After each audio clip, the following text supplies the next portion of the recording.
Muhammad. Kaum muslimin sedang jemaah Jumat rahimakumullah. Adapun yang menjadi judul khutbah kita kali ini adalah menggapai husnul khotimah. Judul ini mengulang kaji saja, mengingatkan bagi kita yang terlupa dan membangunkan kepada kita yang mungkin tertidur walaupun tidak ada yang tertidur. Ini adalah pengkiasan. Kaji ini hanya mengulang saja, hanya kaji lama. Tapi ingat, Anda dan kita semua jangan sepele dengan ini. Jangan remeh-temeh dengan husnul khotimah. Mengapa? Karena inilah cita-cita besar kita sebagai seorang muslim, sebagai umat Islam yang berhadir pada Jumat kali ini. Kita ingin menutup mata kita terakhir dengan husnul khotimah, mengucapkan la ilaha illallah. Kaum muslimin sedang jemaah Jumat rahimakumullah, Allah sudah menyatakan di dalam Al-Quran banyak ayat, terutama sebagaimana yang dibacakan di awal khutbah tadi pada surah Al-Muluk pada ayat yang kedua. Bismillahirrahmanirrahim.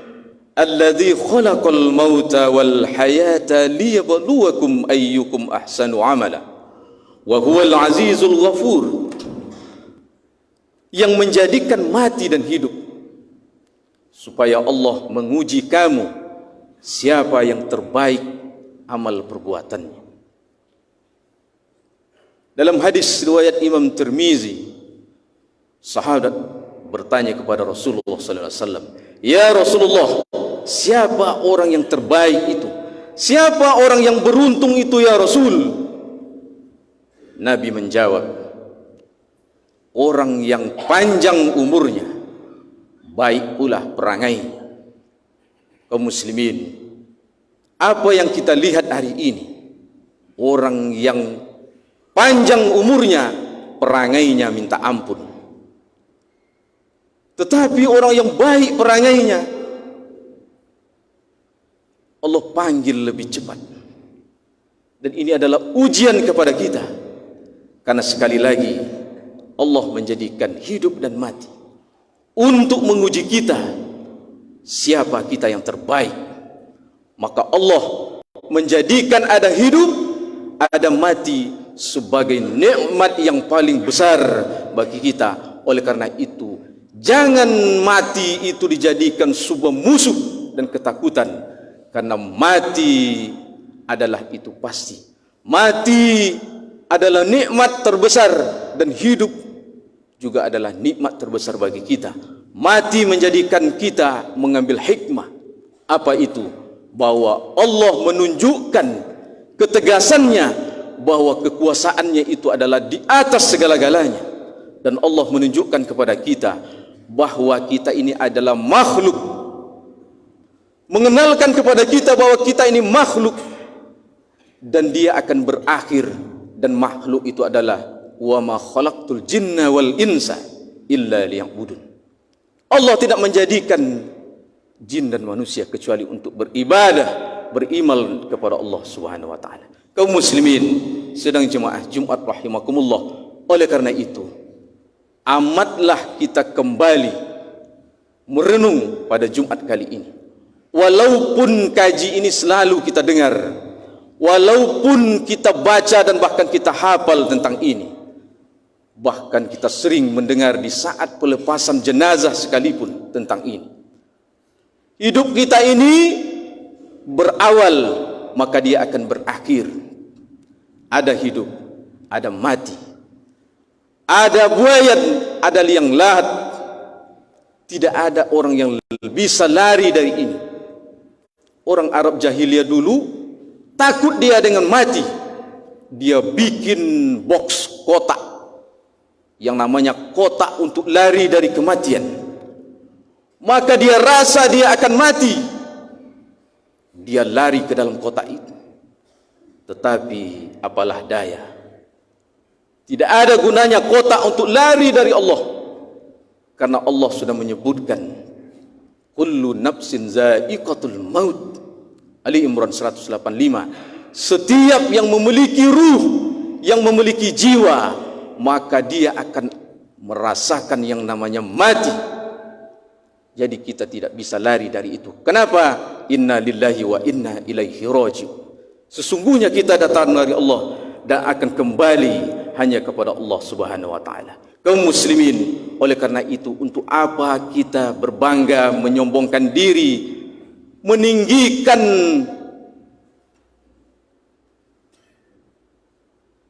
punggung kita, berbusung dada dengan apa yang kita raih, harta, jabatan, kekayaan, kesempurnaan. Oh, kita ini banyak akses kawan, jaringan. Tidak ada guna. Kenapa? Karena akan berujung kepada namanya kematian. Oleh karena itu kita berhati-hati dan berupaya menggapai yang namanya husnul khotimah. Mati kita nanti menutup dengan kebaikan yang disebut dengan husnul khotimah, bukan su'ul khotimah atau mati yang buruk bagi seorang manusia. Kaum muslimin sedang jemaah Jumat rahimakumullah, oleh karena itu bagaimana supaya husnul khotimah ini bisa kita dapatkan?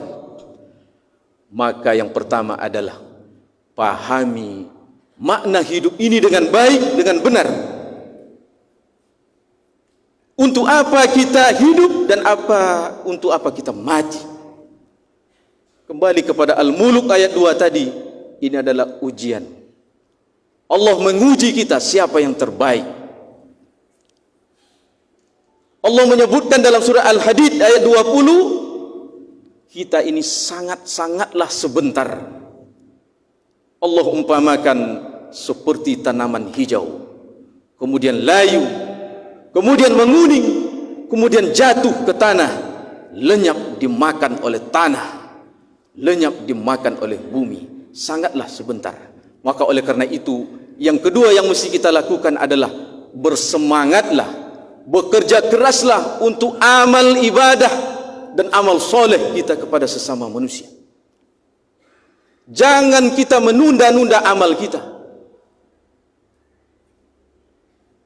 Rasulullah dalam hadis riwayat Imam Bukhari, apabila kamu berada di waktu petang, jangan tunggu waktu pagi.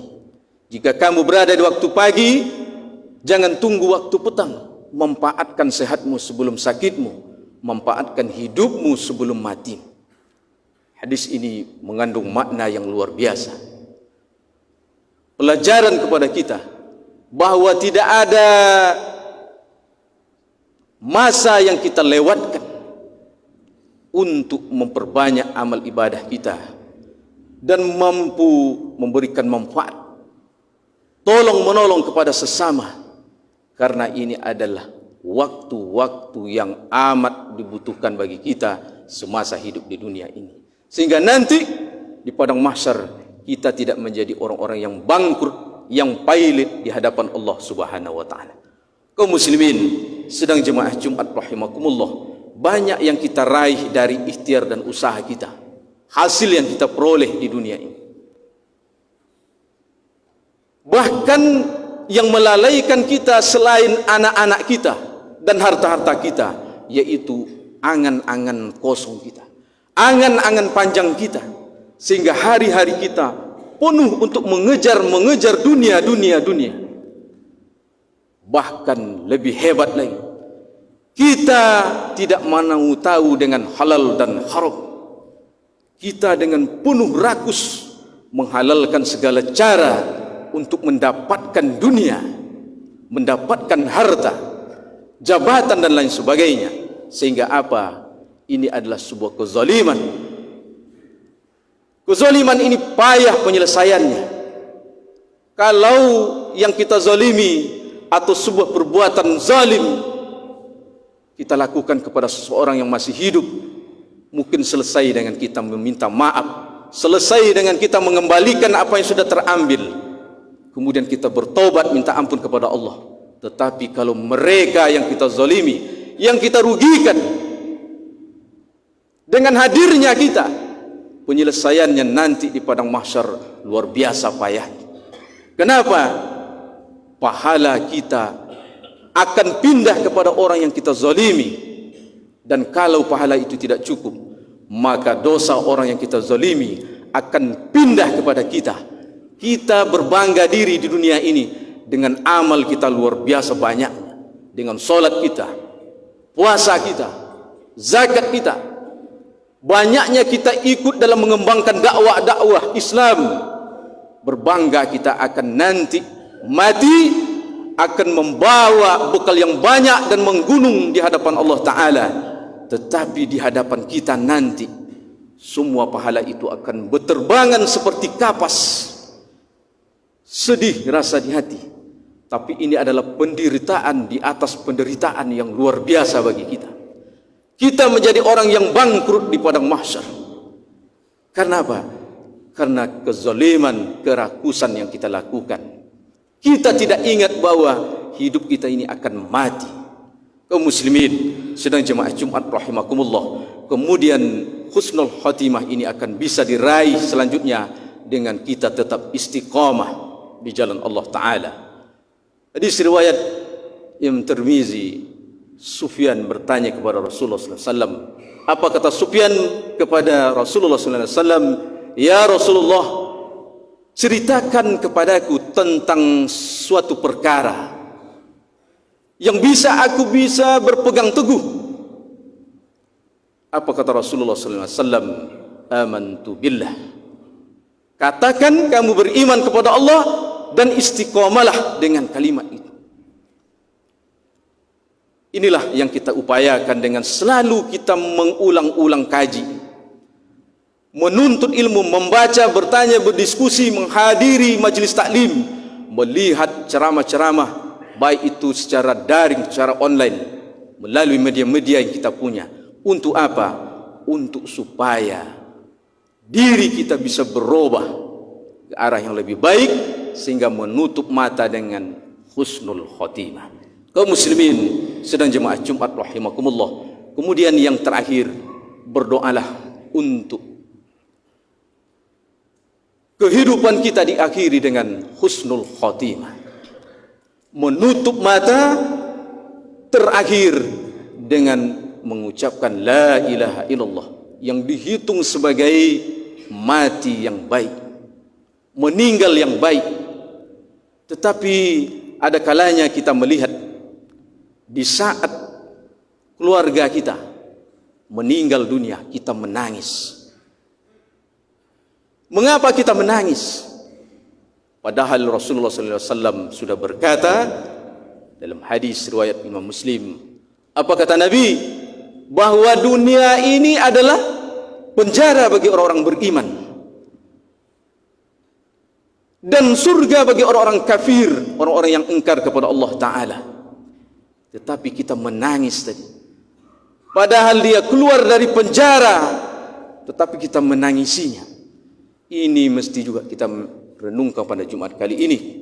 Kaum muslimin, kemudian kita coba membuka penutup mata, penutup dari jenazah keluarga kita. Kita lihat dia tersenyum. Mengapa dia tersenyum? Padahal kematian itu amatlah menyakitkan.